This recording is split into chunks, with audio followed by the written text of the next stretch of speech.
Put your red shirt on and a brown coat too. Everybody's joining the crew. We got just one drink that we rule them all. Hope you'd remember your thoughts. Get your Uru feathers and your Middle Earth guns. A sonic screwdriver or a sword plus one. Usually wins steel if it will get you to come. To the pit tank. To the pit tank. The Rocky Mountain pit tank.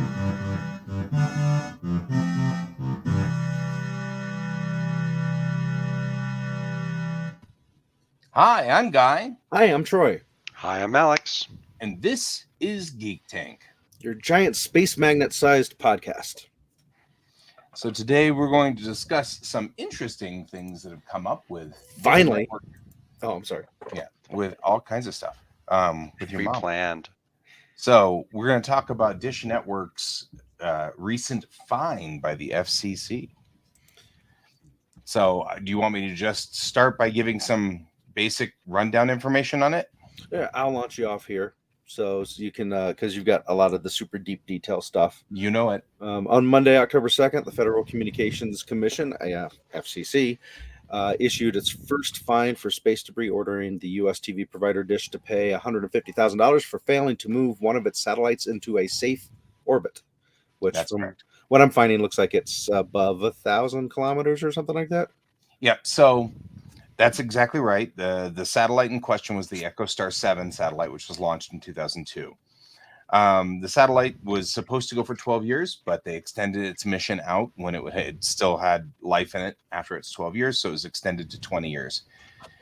When it got to the end of life, the plan for it was to boost it into what they call a junk orbit, or 300 kilometers above the Earth, and what happened was there was a thruster failure, and the thruster did not push the spacecraft high enough, and it ended up stuck at 122 kilometers above, which puts it in flight zone. So there's a band around the Earth that we usually fly our spacecraft in, and we're trying to keep everything out of that band, because once we lose contact with these things, it's very hard to see where they are, and if you're in a conflicting orbit, you end up getting struck by them at something like 17,000 miles per second. So you don't want to be struck by these things. They're going faster than bullets. So this 122 kilometers is actually still in what we call LEO, or low Earth orbit. And so because of that, now they have to come up with a better plan of how to deal with this satellite, which is now sitting in the middle of it. So that's a problem that we've got. Yeah, I'm in agreement with Just Rosie there on that one. That's the problem that we've got now, is that they have now gotten a spacecraft that is now stuck and dead inside our low Earth orbit range, which is why they got fined. Mm-hmm. I'm assuming that the fine is not enough to pay for recovery of it. No, Nowhere near it. nowhere near. Marv, Even with SpaceX, we can't put something up there that's cheap enough. Our member Chelsea was mentioning into it. She just doesn't understand why people don't go clean it up. And I was trying to explain that the cost is just insane to. It would be like that. Astronomical. That can't handle the gravity of the situation. Just couldn't help myself on that one. No. So, did you see Gravity with me, or did we see that separately? No, I think we saw it together. I thought actually, so too. That was particularly entertaining. I kind of liked the movie Gravity. That was fun. Yeah, the whole premise on it is space junk. So. Space junk, yep. The problem, of course, with this is that you have an A2100AX body out there just hanging out, flying around somewhere, and we're going to have to track it now. And the biggest problem with it was that it was in a geosynchronous orbit, which is really difficult to maintain, and it's a hard orbit to maintain, and it is higher than usual. But it's still in an orbit that is now going to be lousy. So, I'm sorry, it's 122 kilometers above geosynchronous. Geosynchronous is still pretty high. Okay. So is it the further out it is, the more of a problem it is because it will stay out there longer, and if it's close enough, it'll eventually just fall to Earth and burn up in the atmosphere? yes, I mean, in the end, that's the whole problem. The higher that the spacecraft is, the further it's going to stay, or the longer it's going to stay. There are two types of orbit we've got. We've got the standard orbit, which is kind of around the body. And then we have what we call a geosynchronous orbit, where the orbit is the same as the planet's rotation. So the speed of that orbit is the same as the planet's rotation. Thus, from our point of view, all you see is the satellite get a little closer and get a little farther and get a little closer and get a little farther because it's just staying in orbit with us. But in order to do that, you have to have it quite a ways away from the body in order to do that. So I'm guessing most of the cable satellites and stuff want to be in geosynchronous because they're just trying to stay over wherever they're serving. exactly. And we've got some deep space communication satellites that do the same thing. That way it's a big paperweight now. Agreed with you, Brent, because it's like that's all it is. But yeah, I mean it's a huge piece of junk in the wrong place. And we have to start watching these things because right now we've got hundreds of thousands of these things up there, and they're all flying around, and we usually try to deorbit them or park them. And in this instance, we were going to park it in a place that we knew where it would be with other satellites of its ilk that are dead now, so that there's only one band of junk going around like this. So essentially, when you launch a rocket through it, you have effectively one band of things that you don't have to mess with. Since it didn't make it to that parking orbit, it's going to end up being faster or slower than that group of trash, because that's just the way that it works. The further away from Earth you are, the faster or slower that you move. So now that it's not in its parked orbit, it's going to be this rogue monster thing that weighs in at 4,200 pounds, just waiting to strike something going through that zone. So yeah, this little bit thing I found here is saying that there's about 2,000 active satellites orbiting Earth at the moment, and there's about 3,000 dead ones littering space, and that there's around 34,000 pieces of space junk bigger than 10 centimeters in size, and millions of smaller pieces that could nonetheless prove disastrous. So yeah. And the Cheyenne Mountain Complex, that's what Space Command does. That's track part the junk. Yeah, they just watch all the junk so that they can give you windows to fly through. This is much more important now when we've got Artemis in sequence, because with Artemis heading back to the moon and ultimately to Mars, we now have to find windows in our own projectile shield, so to speak. We've now made a wonderful little wall around our planet that we have to now steer things through. To keep the aliens out. Right? It works great to keep the aliens out. Does not work so well on all of these other things. So following up on what was mentioned here, what are some solutions to the space junk? But that's the other reason why we can't just go up and fetch it, because geosynchronous orbit is really high. Mm-hmm. Usually, like you were just saying, we don't have as many satellites sitting up in this junk pile. The major reason we don't is because most of the things that we launch are in low Earth orbit, and they just deteriorate at some point and fall back into the Earth's atmosphere. And we just do the math so that when they do, they land in the middle of the Pacific Ocean where nobody exists. There's actually a whole bunch of crap that's at the bottom of the Pacific Ocean in one specific location where they keep deorbiting things. What can we do about this one? There's really not a whole lot. That's the reason why they got leveled with a fine. At some point, we're going to have to, but we're going to need some kind of vehicle that can maneuver in orbit better than our current vehicles. We don't have anything that can just sit up there in orbit and grab things and throw it away and move things around. And because of it's a propellant issue, there's just not enough fuel. Yeah, it's wondering what we're going to be able to do for our restricting stuff, because it's what I'm finding here is that several companies are planning a new group of satellites called mega constellations. Yes. You got that, and then some. And this has started with SpaceX and their SpaceX, Amazon constellations of satellites that they're putting up for communications, which actually is a big rub between SpaceX and NASA.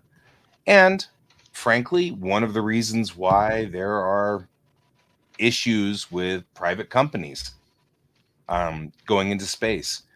NASA needs holes in nets so that they can launch rockets. SpaceX is a private company and is putting up whatever the hell they want as long as they're following FCC's regulations, which NASA has not approved of.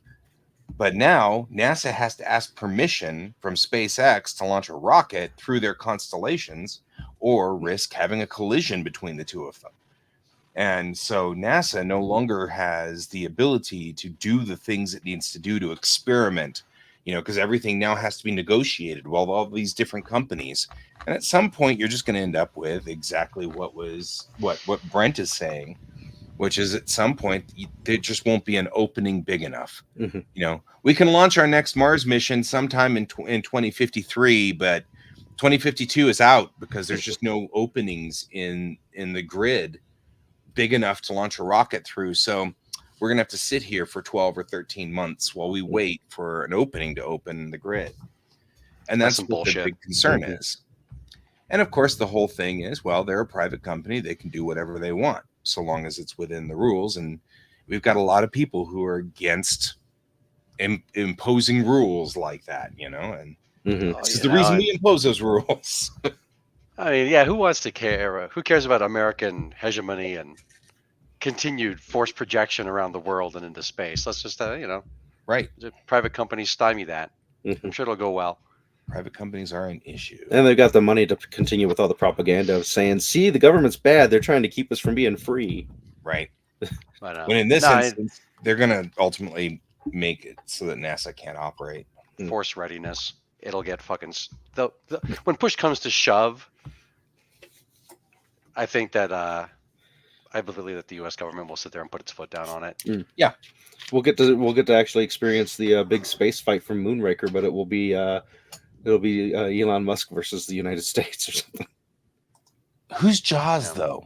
Who's Jaws? I want to know. Then you said there was a propellant issue, and I'm like, I'd like you to elaborate on that, because if you have enough propellant to go way far into space, or there and back again like the moon, surely we have enough propellant to get up there and move some shit around. Yes and no. We do have vehicles that are large enough to get to the moon. Like, for example, what you're talking about, the vehicle we used to get to the moon before was the S-4B, which was the top part of the Saturn V rocket. And it is a big, monstrous piece of equipment. The real reason you have a problem isn't getting up there. It's getting up there, moving this thing, moving that thing over there, and then getting back, or leaving somebody up there to die, or whatever. That's the biggest problem. We can get the nice thing about space is there's nothing really to slow you down once you get moving. So all you have to do is get enough push to coast to the moon so that the moon will grab you. That's all you need. Once you've got that, it's no big deal. But getting into upper orbit, holding, and then moving around a lot, it takes a lot of propellant. It's probably really hard to track the pieces too. It is. Especially since their transmitters tend to fail at some point because of the nature of things. Because they put in really cheap transmitters because they didn't care. Right. And in the instance of this particular satellite, it was the fact that it was only designed to go 12 years that's the problem. The thruster that they used to take it out of orbit or take it to its parking orbit simply failed. They'd used too much fuel. That's the reason they got the fine, was because they used too much fuel screwing around with it to extend its life, to keep it in its orbit, that it didn't have enough fuel to deorbit, which means that somebody somewhere, because there are a lot of eggheads here, some egghead somewhere went up to the boss and said, "Hey, boss, this is our bingo moment. If you keep extending the satellite, we won't be able to deorbit it properly." And the boss said, "Well, it'll cost us $1 gajillion to launch another one, or we'll get a fine from the FCC. Yeah, let's just leave it up there." You know what I mean? Right. Like somebody had to know because they ran out of fuel trying to deorbit it. So, I mean, that's somebody new. Yeah, if they're extending the life, then that means they extended the profits. So if the profits exceed the fine, then it was worth it to them. The Pinto effect. Yeah, I mean so many times. No, Dish Network's net profit was $2.3 billion last year. Right. You know, $150,000 is nothing. Exactly. I mean, realistically, I suck at math, but I could have done the math on this one. You know what I mean? It's not hard. Yeah, and this really does smack to me of like the old super fun sites. It's like, oh, we're gonna get massive profits from this. Oh, we messed it up. Oh, we can't possibly pay to fix it, so we'll just cage it off. Super sorry. Take the fine for it. Yeah. Super sorry.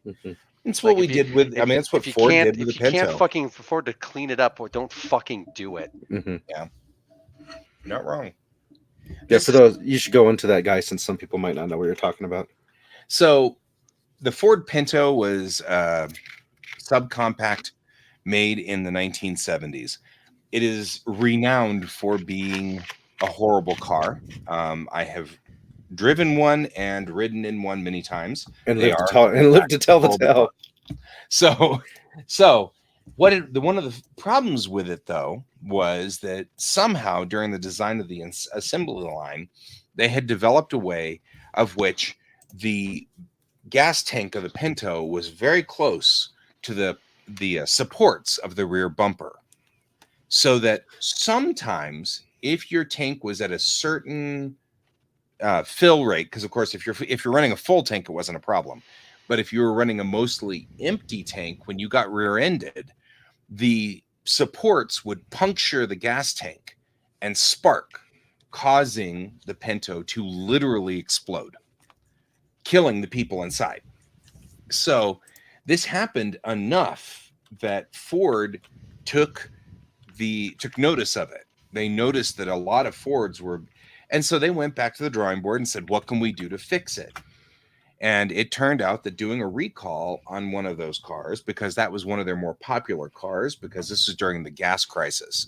And so the little cars with little engines were much more popular back then. And so they found out that the cost to recall all of the cars and retrofit them was much more than the potential lawsuits that they would get from all the people who were killed. So they opted to just go for the lawsuits. That was the decision made. That got to Congress at some point in time. And when it did, Congress laid down a whole lot of new laws that would prevent car manufacturers from doing that, which were then undone by Ronald Reagan. So that kind of happened there. So that was a thing. Yeah, if anybody sees the 1985 Val Kilmer comedy Top Secret, there's a whole little joke in there with a Pinto that almost crashes and doesn't, and then like a butterfly lands on it and it explodes. Yeah, it's actually, yes.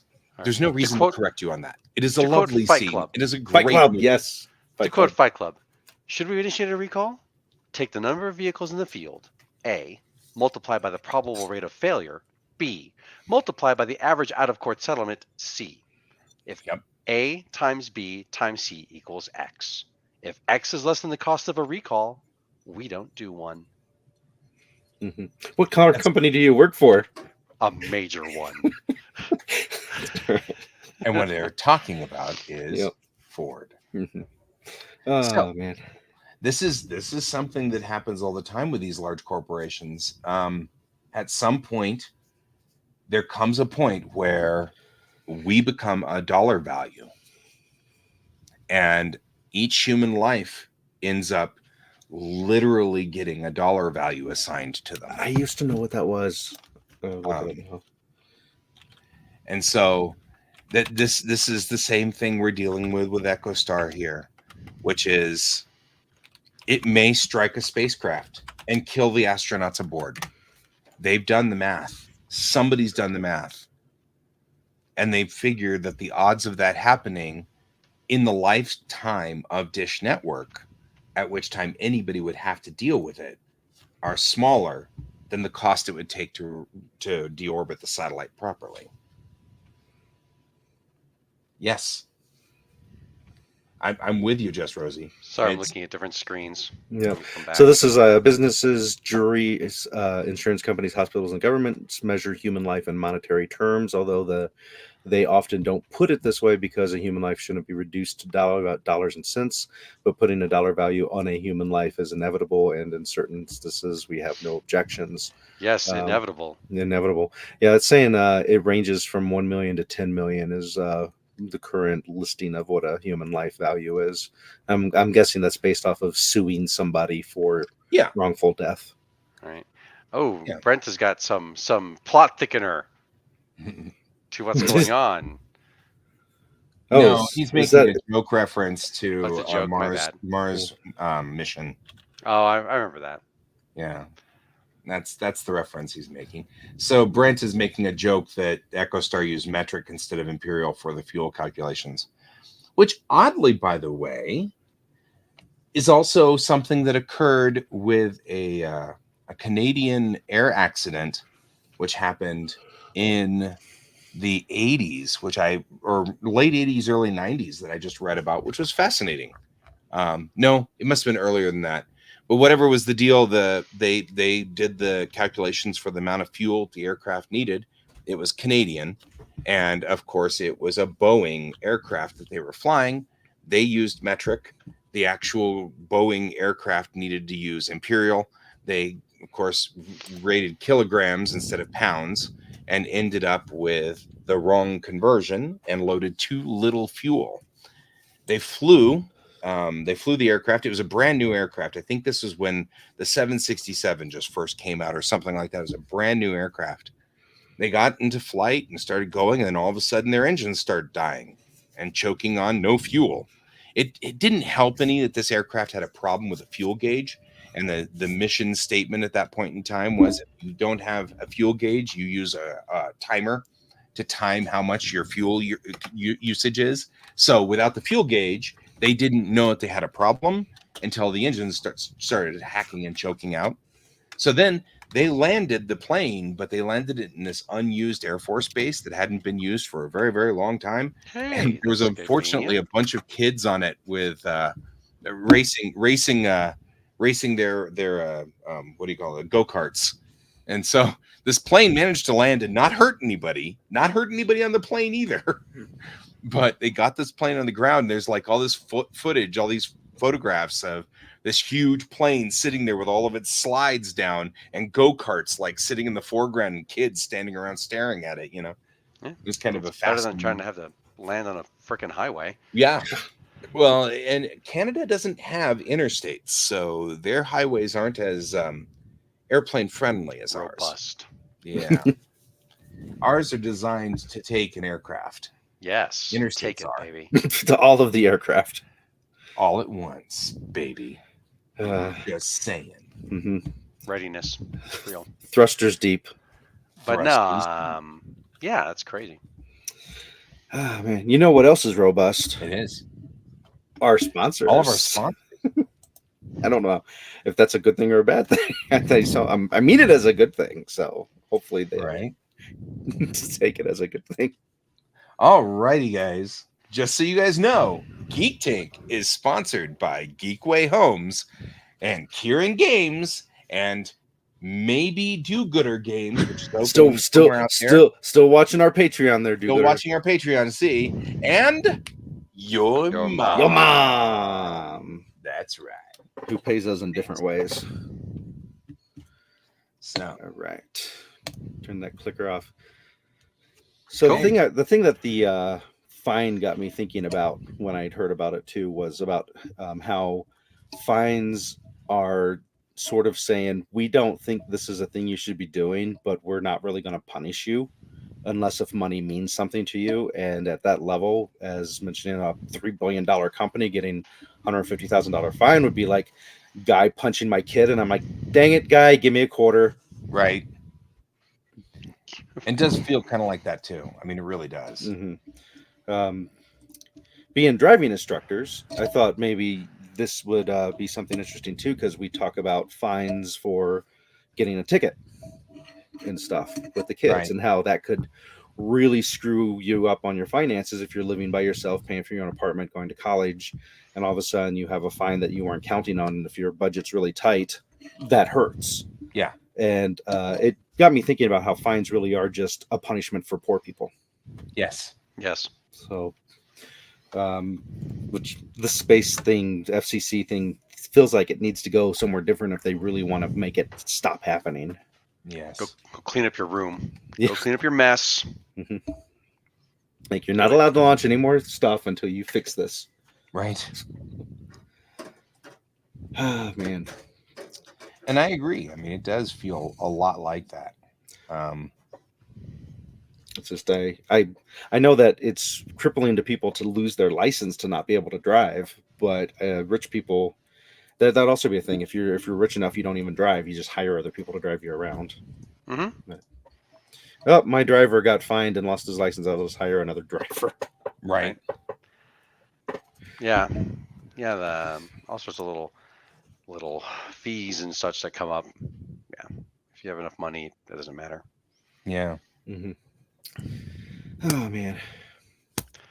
So I do recall a story of rich guy has a driver driving through a little packed city, European city.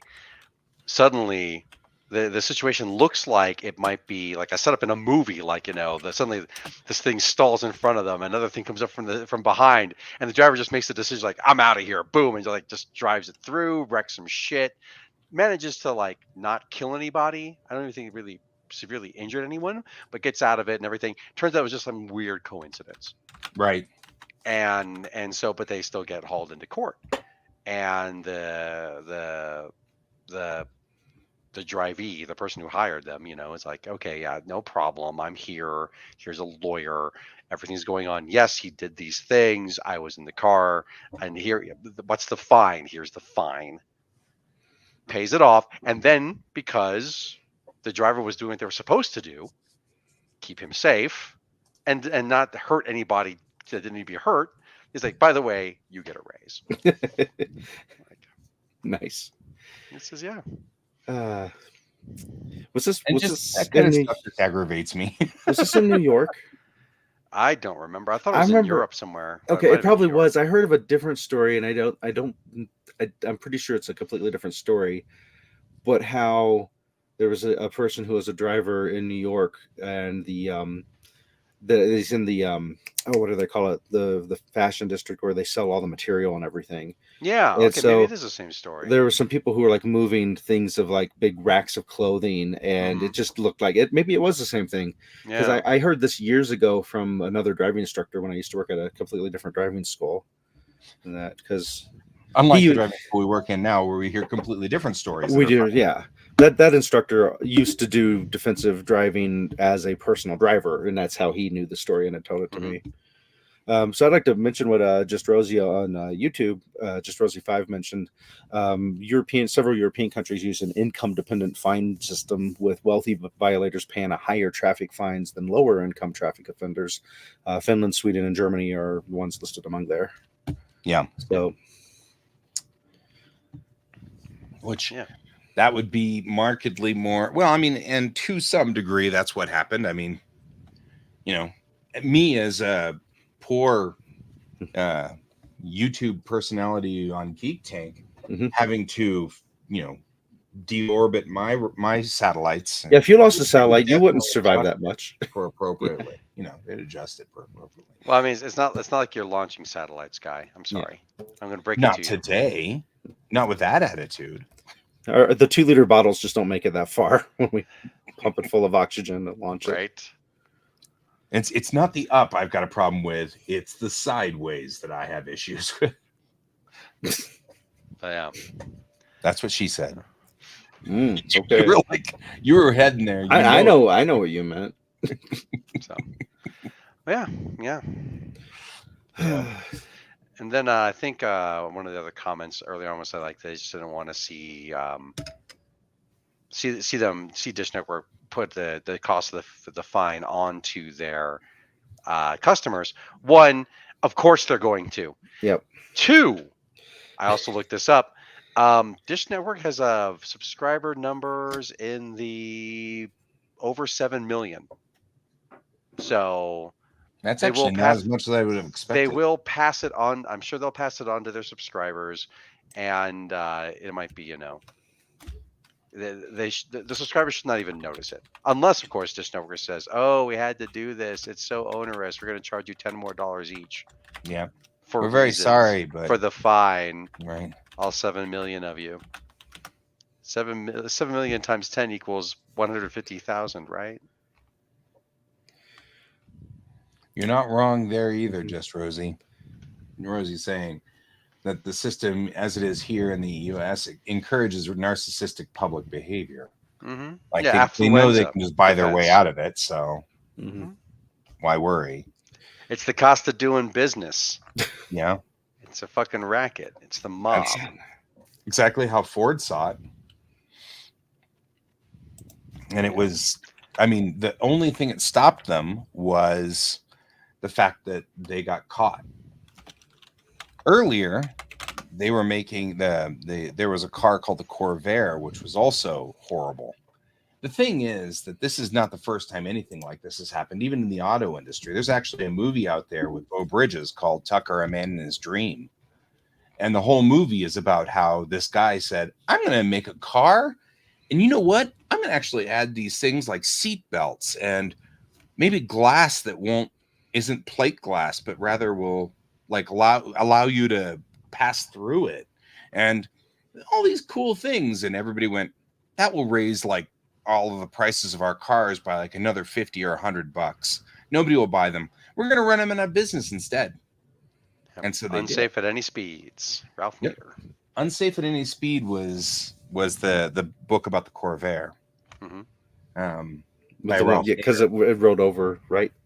It was a rollover. It was a miserable car, mid-engine vehicle, not very good to begin with, but everybody liked it because it looked cool.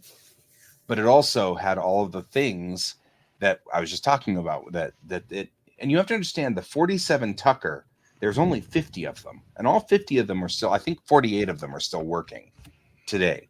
But the 40. This is 1947. Nader puts out that book in like 65. Mm-hmm.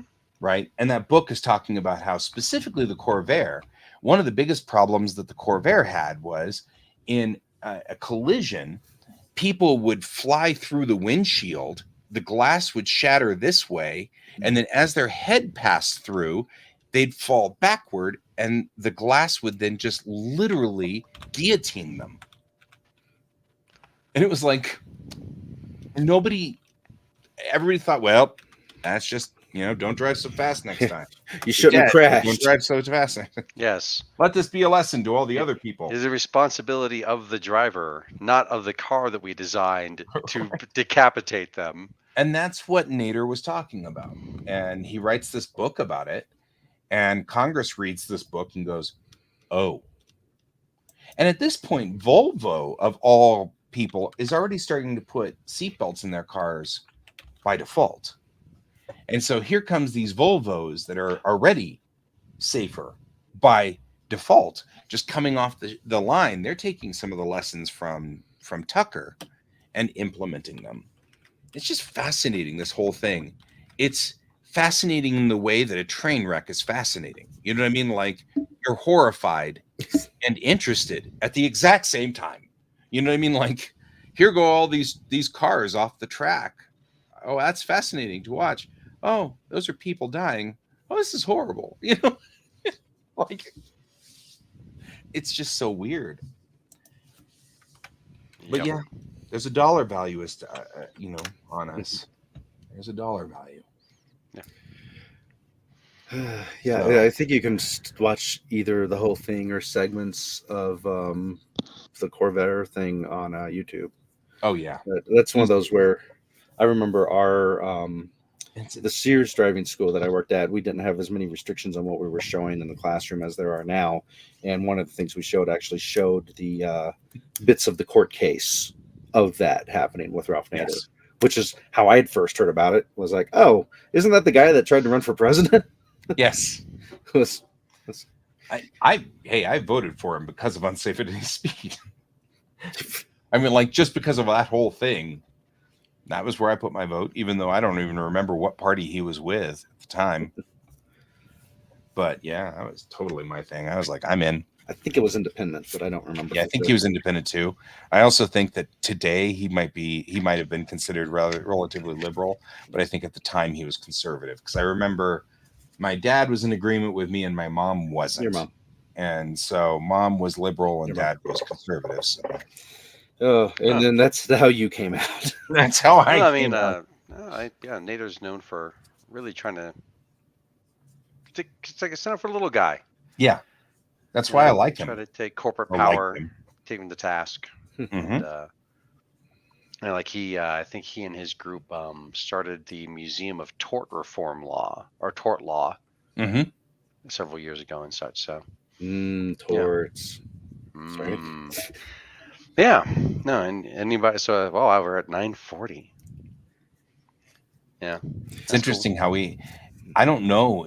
That's another interesting thing, because Rosie's pointing out that they were flipped.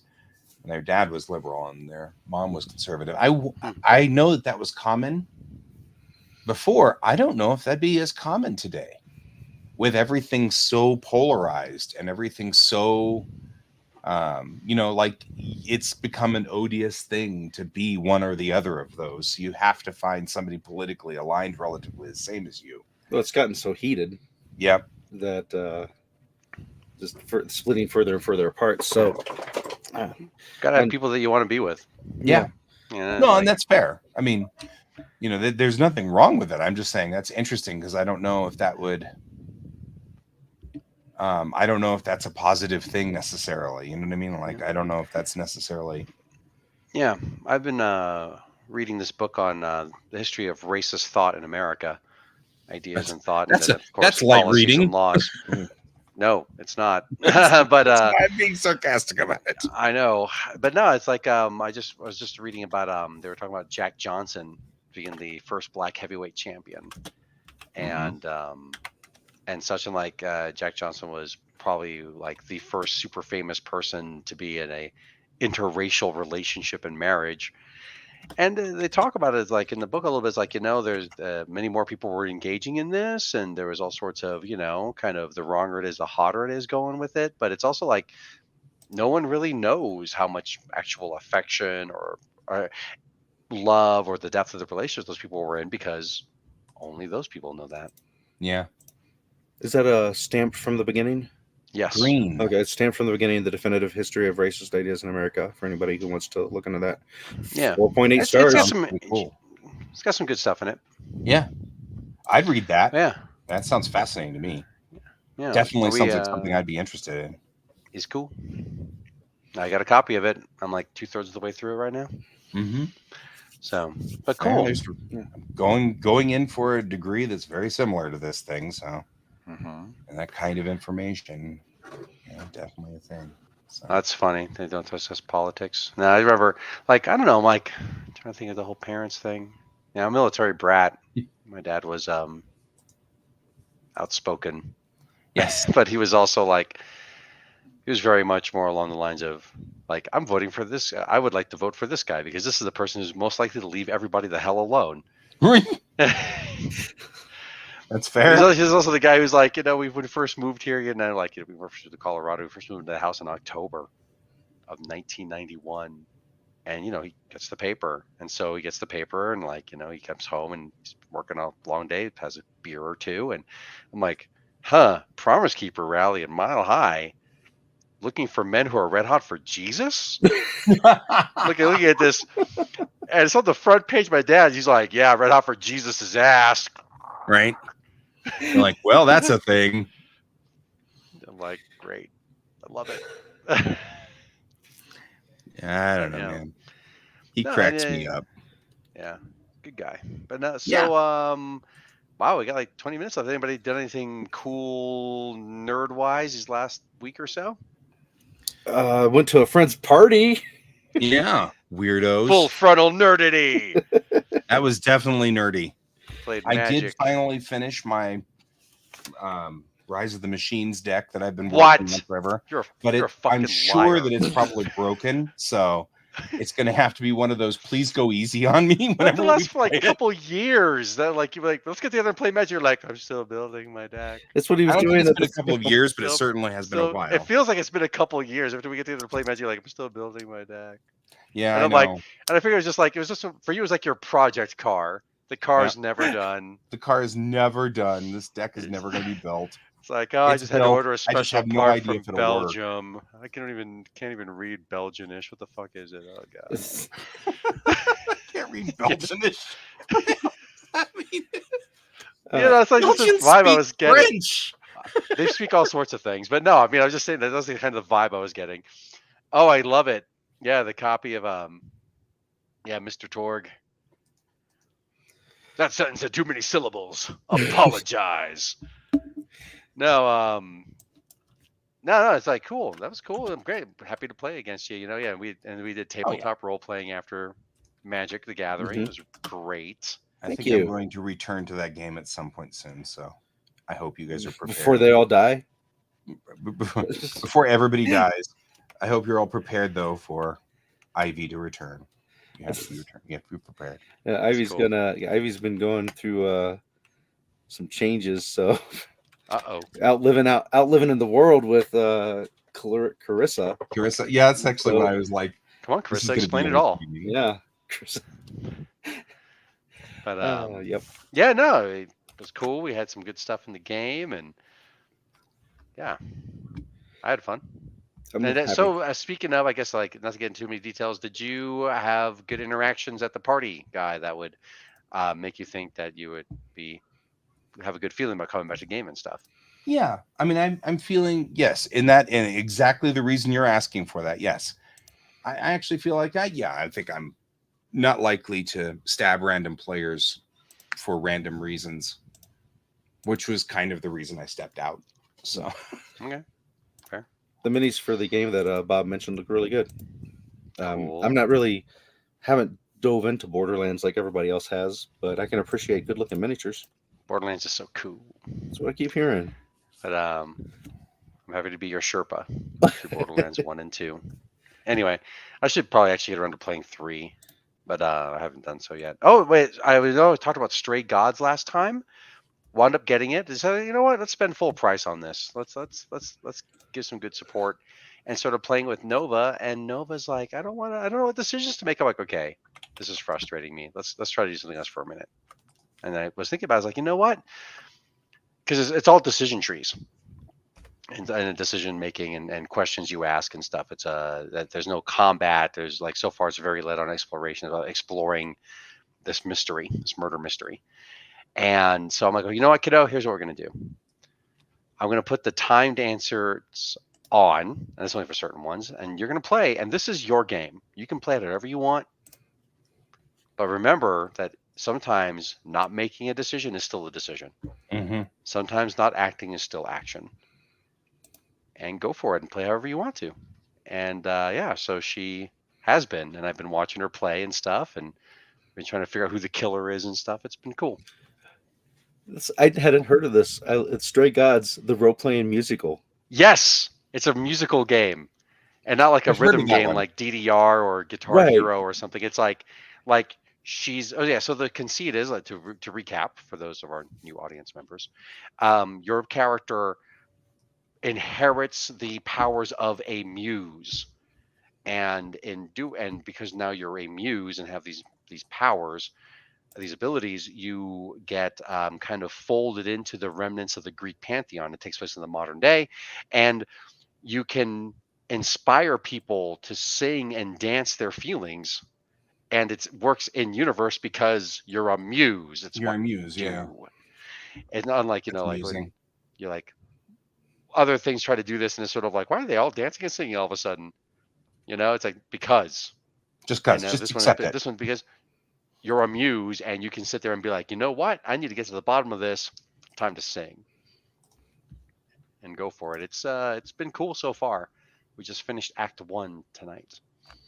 I really wanted to just kind of circle back real quick. I think it's Hmm. fascinating you letting your kiddo play the way they want to play. I'm curious to hear how that results, because sometimes I have noticed when I let the kiddo go, I get fascinating results, Mm-hmm. like completely unexpected and really cool answers and results to things. So I'm curious, knowing your kid, I'm curious how this will play out, Yeah. I stuck Yeah, them on a swimming pool and removed the ladder, and they all drowned. yeah, it's pretty No, fun. that's what I do in Sims all the time. There's 3 traits, one of 3 traits you get to pick from at the beginning, and you always have shades of all of them, but you can focus on being charming, wherein people will usually think the best of you, and you're very persuasive, and that opens up certain dialogue options that only and it's very clearly laid out. This is an option you can do for being charming or kick-ass or clever. And then there's the clever option, which is like you're witty, but you're also like kind of like subversive and get down into the subtext of things. And then there's the kick-ass option where you're much more punk rock and willing to mix it up if you need to. And so she chose charming and has been playing through, and I've been playing actually right behind her on a separate save file of kick-ass. Because I was like, you have 4 romantic people you can be romance with.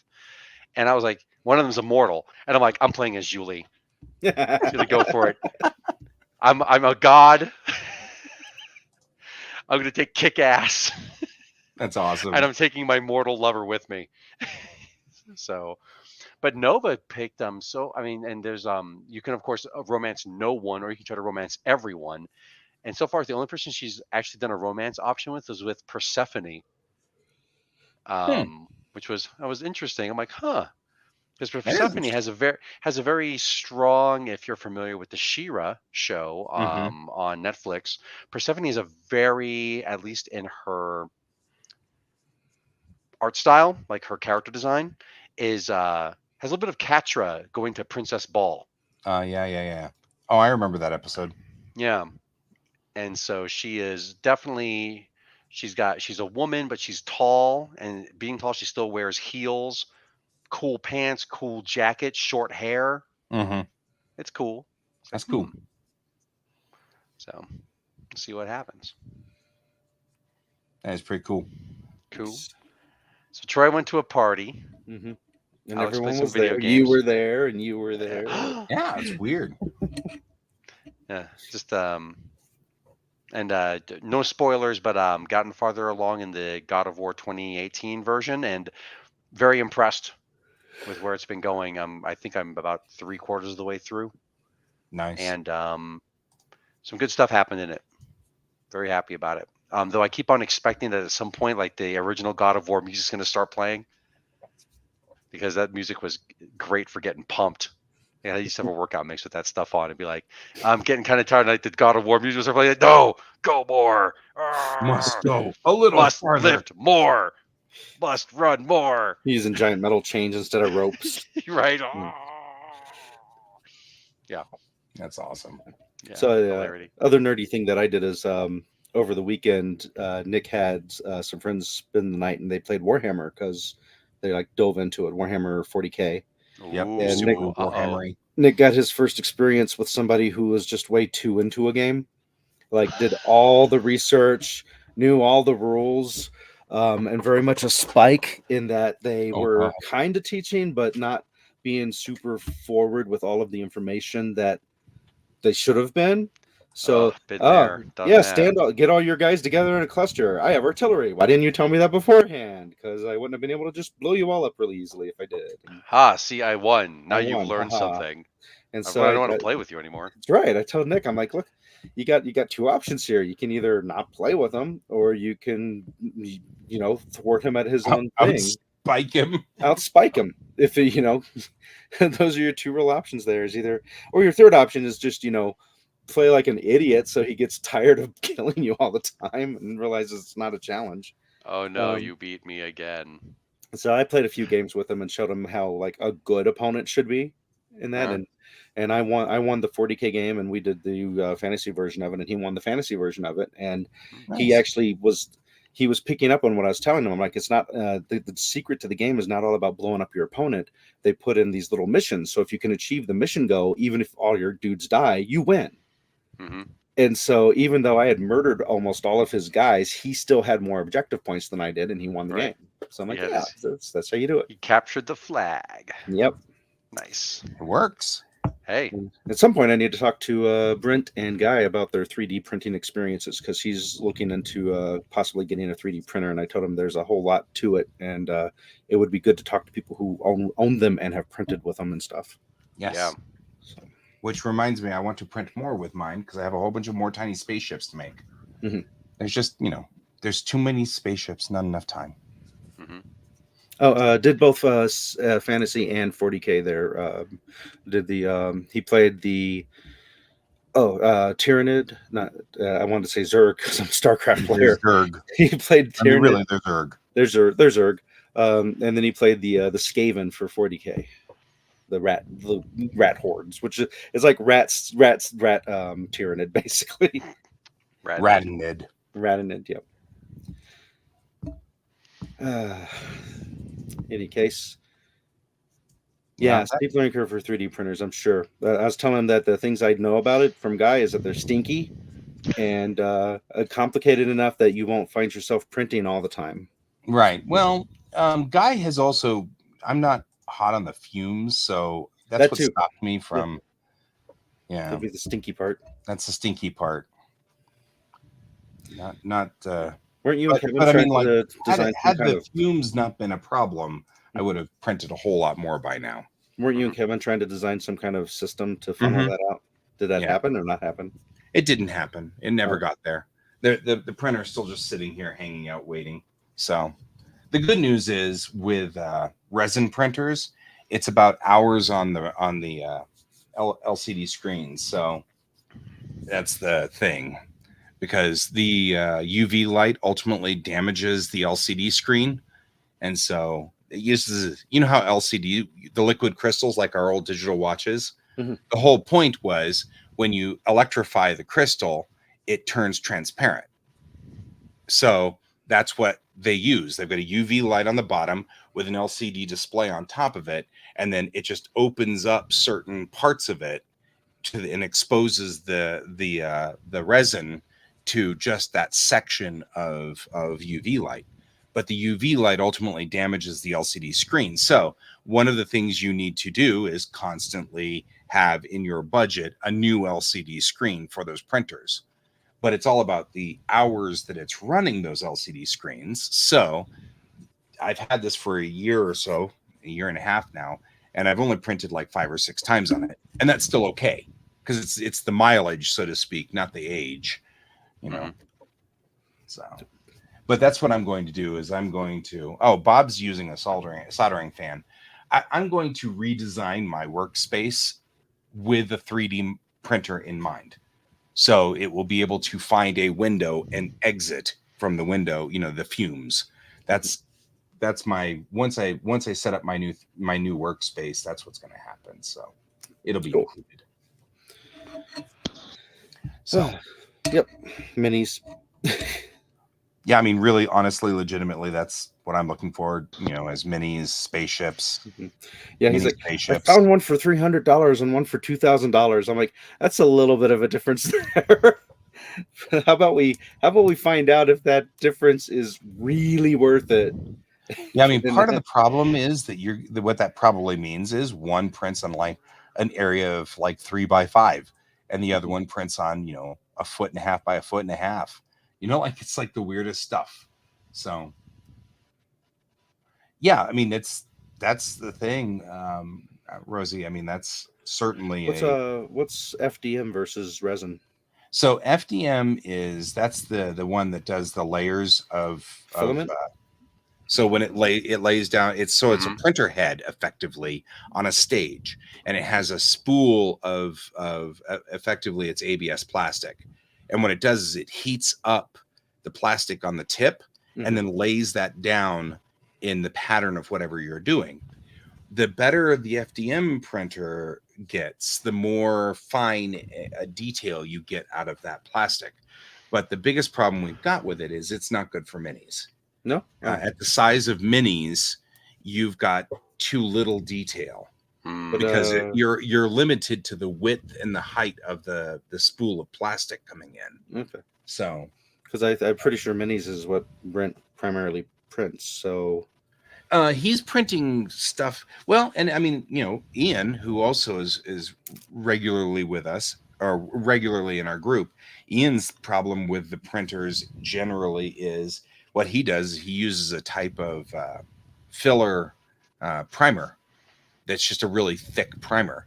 Because the problem with the FDM printers is they look like they've got layers in them. You know what I mean? Because it's done in a layer and then it moves up and then it does another layer, then it moves up, then it does another layer, and then it moves up. So you get kind of rings. It looks kind of like it's like a metamorphic rock or something. right with the free printers you can use at the library do that. Yeah. And so the what Ian does is fill it with a type of primer that essentially smooths all that out, and then he just sands forever until all of it's level. Yeah, I thought what I'd heard is resin printers are the way to go to get miniatures. Yeah, so Bob's saying that some of the new FDM printers are reaching resin printer layers levels. So, and that's pretty cool. I mean, that's totally reasonable. I just, what I had seen and I assumed that was going to be happening somewhere along the line because it's kind of ridiculous for it to, not do that. So, anyway. Cool. All right. Well, yeah, I don't know if we want to do a whole show on printers since only one of us has one. But no, but we could bring Brent on. That's true. Brent joins my show regularly. Show off your toys. It'll be cool. Yeah. Do it in your cool. Do it in your cool. We'll totally. You show us yours, Guy will show you his. Well, you got another show to do, don't you? I got to head out of here, guys. Okay. Get out of here. I got work to do. Yeah, I think it's a good show. Thank you, everybody, for joining us. Yeah, thanks for joining us. I hope we see you next week. Same bad time, same bad channel. Until then, we've run out of all of our time. So I've been Guy. I've been Troy. And I've been Alex. And this is Geek Tank.